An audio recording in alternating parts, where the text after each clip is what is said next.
This is a Unit 1 Cold War revision video on the Second Cold War covering 1979 to 1985. Okay, so why does detente end? We're using the acronym of ICE-SODA.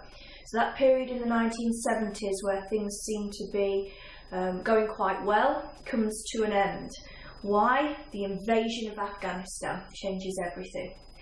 Carter announcing the Carter Doctrine, that he won't let the Soviets' influence spread into the oil-rich Middle East. The economic sanctions that America then puts onto the USSR.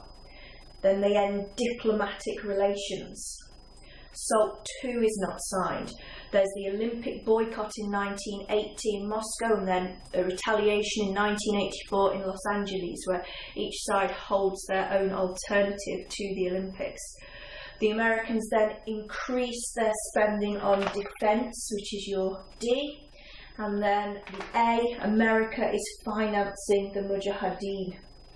So all of these reasons mean that by the end of 1980, detente is dead. So, what happens when Reagan becomes president? Okay, well basically there's a new low in superpower relations. That period between 1979, the invasion of Afghanistan, and 1985 when Gorbachev becomes leader. So within the Soviet Union, there is a change in leadership. Brezhnev dies and he's followed quickly by two other men, Andropov and Chernenko.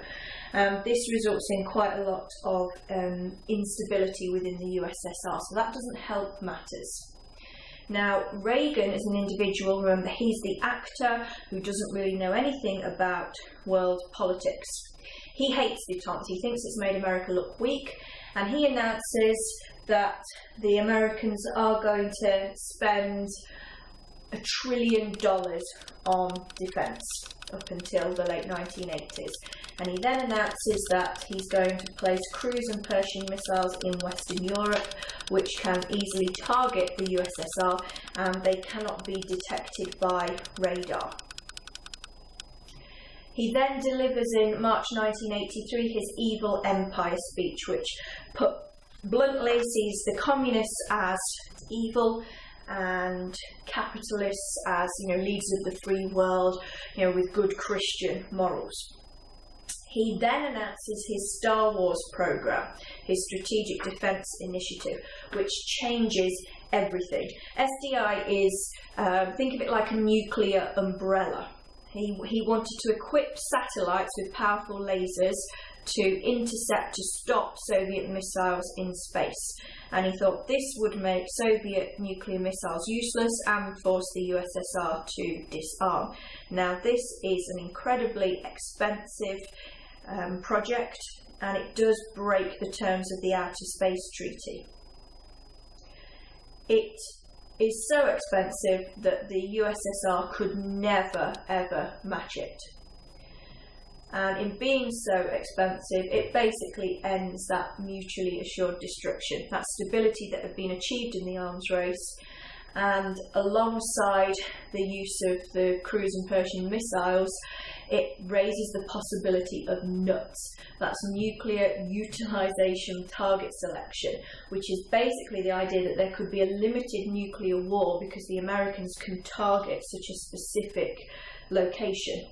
And that worries people an awful lot. So Reagan comes in, sort of all guns blazing, very negative, not interested in creating, effective working relationships. Even though, ironically, in the background, START talks, strategic talks for arms reduction, are ongoing in the background. So why is Star Wars a turning point? Because it breaks the Outer Space Treaty, so space is now a threatening place, because the USSR's economic problems basically have limited its ability to compete with the USA, and because the USSR realise now that it's so far behind in technology, it cannot compete. So something has got to change. and what changes is Gorbachev becoming the leader of the USSR.